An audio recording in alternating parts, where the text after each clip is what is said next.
जैसे वर्कसाइट पे safety officer क्या करता है, वर्कसाइट पे सेफ्टी ऑफिसर हजार्ड्स को आइडेंटिफाई करता है, रिस्क को एक्सेस करता है और फिर उसके लिए प्रॉपर जो सेफ्टी मेजर है या सेफ वर्किंग प्रोसीजर है वो वर्कर को बताता है। इसके अलावा उसका और कोई काम नहीं है। आपको करना क्या है, हजार्ड को आइडेंटिफाई करना और उस हजार्ड्स को वर्कर के साथ शेयर करना, उसको अवेयर कराना और उसके लिए जो उचित उपाय है या सेफ्टी प्रिकॉशन है वर्कर को बता देना, काम खत्म। आपको इसके अलावा और कोई काम नहीं है। और इसी से रिलेटेड कुछ पेपर वर्क भी होते हैं जो आपको करने पड़ेंगे, ठीक है ना। आगे क्लास में आप लोगों को वो भी चीज़ बताया जाएगा। तो सबसे पहले एक होता है जब वर्कसाइट पे आप जाते हैं तो TBT, जिसको टूल बॉक्स टॉक कहा जाता है, ठीक है ना। तो कभी भी जब वर्कसाइट पे वर्क स्टार्ट होगा तो वर्क स्टार्ट होने से पहले जैसे आप लोग यहाँ इकट्ठा हुए हैं, ठीक है ना, इसी तरह से वर्कर को एक जगह इकट्ठा किया जाता है। जैसे आपके वर्कसाइट पे मतलब उसमें मान लीजिए फेज़ है, फेज़ 1 फेज़ 2 अलग अलग है। एक कंपनी है, कंपनी के अंदर अलग अलग जगह पे वर्क हो रहा है। तो आपको एक एरिया मिल गया कि फेज़ 1 में आपको काम कराना है। तो फेज़ 1 के जो वर्कर है आप उनको इकट्ठा किए। कब इकट्ठा करेंगे, जब वर्क स्टार्ट होने वाला होगा तब।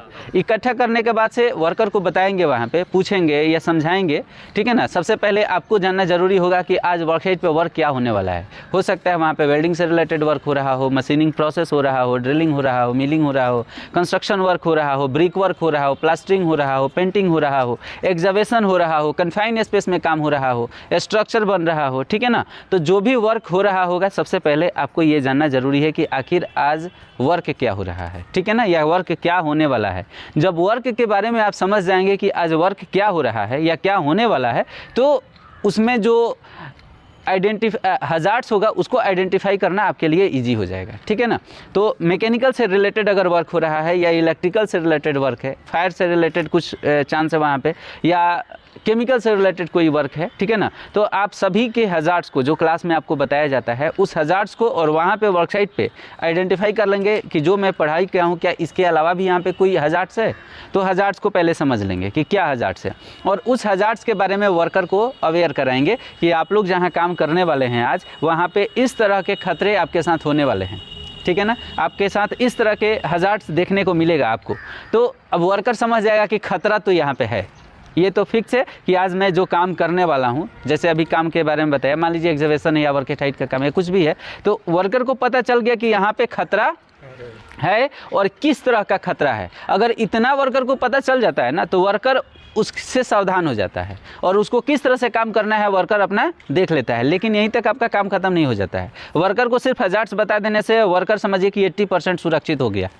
समझ में आया? सिर्फ हजार्ड्स सब बता देंगे ना, खतरा सिर्फ बता देंगे। जैसे किसी जंगल से आप जा रहे हैं और जंगल में जा रहे हैं, कोई वहाँ का जंगली लोग जो हैं या जंगल में रहने वाले कुछ लोग आपको मिले और मिलने के बाद बोले कि आप जंगल में जो आगे के एरिया में जा रहे हैं यहाँ पे लाइन है, ठीक है ना, तरह तरह के लाइन आपको देखने को मिलेंगे, वो आपको मार सकते हैं, खा सकते हैं। तो आप क्या होंगे, सावधान हो जाएंगे, ठीक है ना। ऐसा थोड़े कि नहीं जाएंगे लेकिन सावधानी से जाएंगे। आप चारों तरफ ध्यान देंगे कि हमें उस लाइन से कैसे बच सकता हूँ। आपके लिए अगर कुछ टूल्स इक्विपमेंट चाहिए होगा लाइन से लड़ने के लिए या उससे बचने के लिए तो लेकर के आप जाएंगे। लेकिन वहाँ पे जाने के बाद एकाएक अगर लाइन आ जाएगा और आपके पास कोई भी व्यवस्था नहीं है तो क्या होगा, जान जाएगा ना।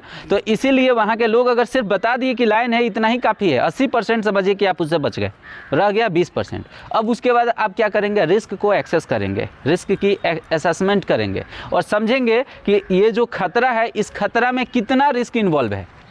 खतरा तो हर जगह है, कहीं पर रिस्क उसमें कम होते हैं, कहीं पर रिस्क ज़्यादा होते हैं। जैसे 5th फ्लोर पे काम हो रहा है तो 5th फ्लोर पर से गिर के मरने के चांस ज़्यादा हैं, उसमें रिस्क कुछ अलग तरह का है। और 1st फ्लोर पे काम हो रहा है उस पर से भी गिर करके मर सकते हैं, लेकिन उसकी जो प्रोबेबिलिटी है उसमें अगर दोनों में कंपेरिजन करें तो ज़्यादा और कम हो सकता है। कहीं पर लो देखने को मिलेगा, कहीं पर मीडियम और कहीं पर हाई।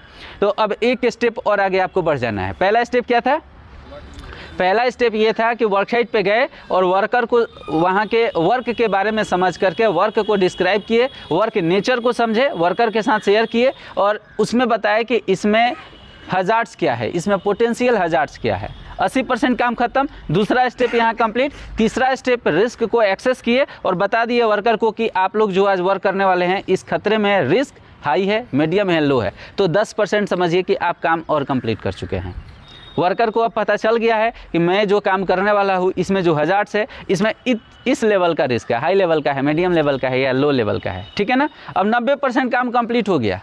अब इसके बाद एक और स्टेप आपको बढ़ जाना है, और अगला स्टेप ये है कि आप वर्कर को बताएंगे कि इसमें रिस्क हाई है, तो आपको इस तरह से सेफ्टी लेना है, इस तरह के पीपीई का प्रयोग करना है, मतलब पर्सनल प्रोटेक्टिव इक्विपमेंट्स, ठीक है ना। वर्कर को बता देंगे कि सेफ वर्किंग प्रोसीजर क्या है, यहाँ पे सेफ वर्किंग मेथड क्या है। किसके लिए सेफ वर्किंग मेथड बताएंगे? जो वहाँ पे वर्क हो रहा है उसके लिए, क्योंकि उस वर्क को करने में खतरा है और उस खतरा में हाई रिस्क है या मीडियम रिस्क है, ठीक है ना। तो उसके लिए बताएंगे कि इससे अगर बचना है, अपने आप को बचाना है, वर्कसाइट पे काम करने वाले वर्कर को बचाना है, यहाँ के इन्वायरमेंट मशीन को बचाना है, तो आपको इस तरह के सेफ्टी प्रिकॉशन यहाँ पे लेने चाहिए, ठीक है ना। या यहाँ का safe working procedure, safe working method ऐसा होना चाहिए, ठीक है। अब वर्कर को समझिए कि 95% आप चीज़ बता दिए और आपका 95% काम कंप्लीट, सिर्फ 5% रह गया है, ठीक है ना। अब क्या करेंगे, वहाँ पे वर्कसाइट पे वर्कर जब काम करेंगे तो आपको आगे ऑब्जर्वेशन भी करना होगा। वर्कसाइट पे जा कर के ऑब्जर्व करेंगे वर्क नेचर को, वर्क प्रोसीजर को, वर्क मेथड को, जो भी वर्कर काम कर रहे हैं, टूल्स इक्विपमेंट है, स्काफोल्ड है, जो भी चीज़ देखने को मिलेगा वहाँ पे उस चीज़ को ऑब्जर्व करेंगे और ऑब्जर्व करके समझेंगे कि इसमें कहाँ कमी है और कहाँ पे सही है। सही है तो ठीक है, कमी है तो उसको तुरंत दूर करने का प्रयास करेंगे, जितना जल्दी हो सके उसको दूर करेंगे। समझ में आया? आपका काम क्या है? बहुत ही आसान काम है। आसान काम है ना जी? क्या है काम आसान? खड़े हो करके सारा चीज़ बता देना है। एक ब्रिक जो है, एक कोई मेटल ब्लॉक है, उसको उठा करके एक जगह से दूसरे जगह भी आपको नहीं रखना है। हो सकता है कोई कंपनी हो जहाँ पे वहाँ पे वर्कर की कमी हो और बाई चांस वहाँ पे इस तरह का सिचुएशन आ जाए कि आपके बिना काम नहीं चलने वाला है, तो छोटा मोटा काम भी आपको कर लेना चाहिए, ठीक है ना। वहाँ पे ये नहीं दिखाना चाहिए कि मैं सेफ्टी ऑफिसर हूँ तो मैं ये सब छोटा मोटा काम नहीं करूँगा, ठीक है। अगर वर्कर को जान बचाने के लिए अगर आपको लोहा उठाना पड़े तो आपको उठाना चाहिए।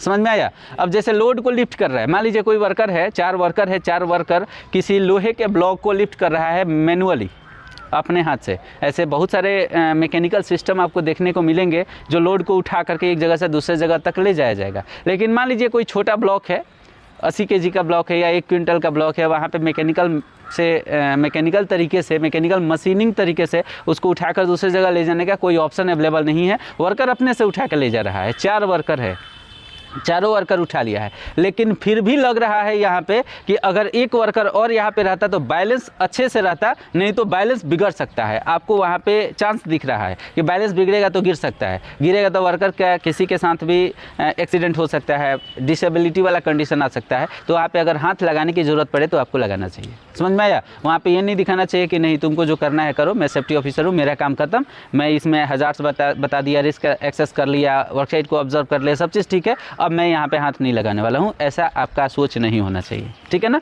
तो वर्कसाइट पे काम आपका बिल्कुल आसान है, लेकिन ये सभी आप कर कब पाएंगे?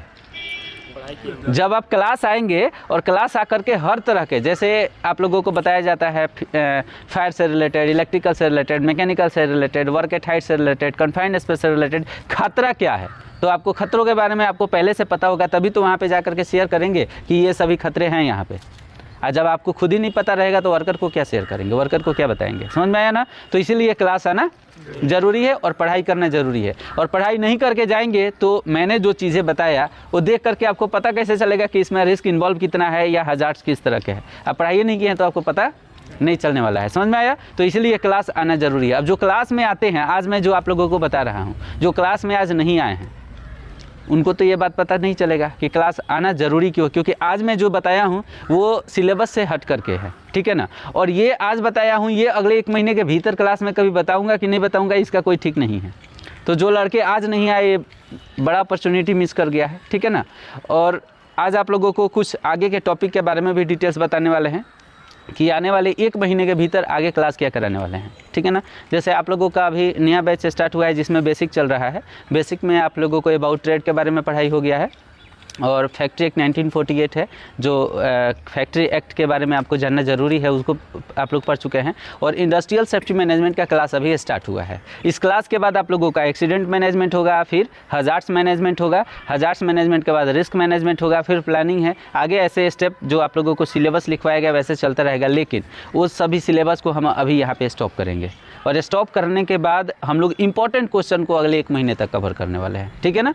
तो इंपॉर्टेंट क्वेश्चन को हम लोग पहले अभी कवर कर लेंगे, इसलिए कवर कर लेंगे कि इसमें से कुछ स्टूडेंट ऐसे भी हैं जो पहले से पढ़ाई कर रहे हैं और उनका कुछ छूट गया है, अभी पढ़ाई कर रहे हैं, तो इंपॉर्टेंट क्वेश्चन कवर होगा तो वो लोग आसानी से उसको भी कंप्लीट कर पाएंगे। और आप लोग पहले से ही इंपॉर्टेंट क्वेश्चन को अगर कवर करेंगे तो इसको हो सकता है कि लास्ट में फिर से रिपीट करने का मतलब रिवीजन करने का चांस आप लोगों को मिले। तो अगले 1 महीना जैसे ये रिकॉर्ड जो हो रहा है ये आगे शेयर किया जाएगा बाकी जो स्टूडेंट नहीं आए हैं उनको भी, और इसी सिलेबस के अकॉर्डिंग अब डेली आप लोगों का पढ़ाई होगा अगले 1 महीना, ठीक है ना। जो आज इंपॉर्टेंट क्वेश्चन बताने वाले हैं और जो पहले से आपका चल रहा है, जैसे इंडस्ट्रियल सेफ्टी मैनेजमेंट के बाद एक्सीडेंट मैनेजमेंट, हजार्ड्स मैनेजमेंट, ये सभी कब होगा, जब ये इंपॉर्टेंट क्वेश्चन आप लोगों का कंप्लीट हो जाएगा तब उसको पढ़ाएंगे, ठीक है ना। तो आप लोगों को आगे हम पढ़ाने वाले हैं, जैसे अभी आप लोगों का परमिट टू वर्क स्टार्ट किए थे, ठीक है ना कल, और टेस्ट एग्जाम में आप लोगों को परमिट टू वर्क आया भी था। इसमें से कुछ लड़के बहुत अच्छे से लिखे हैं, जितना मैं पढ़ाया था उतना लिख दिए हैं पूरा का पूरा, तो मार्क्स भी उनको पूरा मिला था, ठीक है ना। तो परमिट टू वर्क पहले पढ़ाई होगा, अभी कंप्लीट करेंगे, 1-2 दिन लगेगा अभी उसे कंप्लीट करने में। आगे नेक्स्ट दूसरा नंबर होगा वर्क एट हाइट, तीसरा नंबर स्काफोल्डिंग, चौथा JSA जॉब सेफ्टी एनालिसिस, बहुत ही इंपॉर्टेंट है ये चैप्टर। आगे है TBT के बारे में डिटेल्स बताएंगे कि TBT में आप लोगों को कवर क्या क्या करना होता है, ठीक है ना। आगे चेकलिस्ट भरने के लिए भी बताया जाएगा, ये 6ठा नंबर टॉपिक है चेकलिस्ट, ठीक है ना। वर्कसाइट पे जाएंगे तो किस तरह से चेकलिस्ट आप भरेंगे ये सारा डिटेल्स बताया जाएगा। हीरा बताया जाएगा इसके बाद, ये भी काफ़ी इंपॉर्टेंट है, hazard identification and risk assessment. Worksite पर वर्क स्टार्ट करते हैं तो हजार्ड को आइडेंटिफाई करना और रिस्क को एक्सेस करना, इस चैप्टर से आप लोग समझ जाएंगे कि कैसे होगा काम। इसके अलावा MSDS है, मटेरियल सेफ्टी डेटा शीट है, ठीक है ना। आगे है आपका इसमें HSC इंडक्शन के बारे में बताएंगे। जब वर्कसाइट पे आप जाते हैं तो कंपनी में ज्वाइनिंग के टाइम में ही स्टार्टिंग में HSC इंडक्शन में क्या क्या आपको देखने को मिलेगा, ये सारा डिटेल्स रहेगा। और सबसे इंपॉर्टेंट इसमें है कन्फाइंड स्पेस, ठीक है ना, कन्फाइंड स्पेस बताया जाएगा। और लास्ट में इंटरव्यू से रिलेटेड इंपॉर्टेंट जो क्वेश्चंस है वो क्वेश्चन बताया जाएगा। तो ये टोटल 11 है, 11 टॉपिक को कवर करने में 1 महीना लगने वाला है। तो 1 महीना कोई भी मिस नहीं करेगा, ठीक है ना, क्योंकि ये सभी इंपॉर्टेंट क्वेश्चन है। तो 1 महीने में ये इंपॉर्टेंट क्वेश्चन कंप्लीट होगा और 1 महीने के बाद से शुरू हम लोग कहाँ करेंगे, सिलेबस में क्या चल रहा है, इंडस्ट्रियल सेफ्टी मैनेजमेंट, इसके बाद होगा एक्सीडेंट मैनेजमेंट, फिर हजार्ड्स मैनेजमेंट, फिर प्लानिंग, फिर उसमें है अर्थक्वेक, अलग अलग आगे चलता रहेगा, ठीक है ना। तो ऐसे हजार्ड्स और एक्सीडेंट मैनेजमेंट को पढ़ने में 1 महीना लगता है। तो अभी हम लोग अगर सिलेबस के अकॉर्डिंग कंटिन्यू करें तो सिर्फ हजार्ड्स मैनेजमेंट और एक्सीडेंट मैनेजमेंट को पढ़ने में 1 महीना लग जाएगा। लेकिन अभी 1 महीना हम लोग इंपॉर्टेंट क्वेश्चन जो अभी मैंने बताया उसको कवर करने वाले हैं और उसके बाद सिलेबस के साथ में हम लोग चलने लगेंगे। समझ में आ गया आप लोगों को।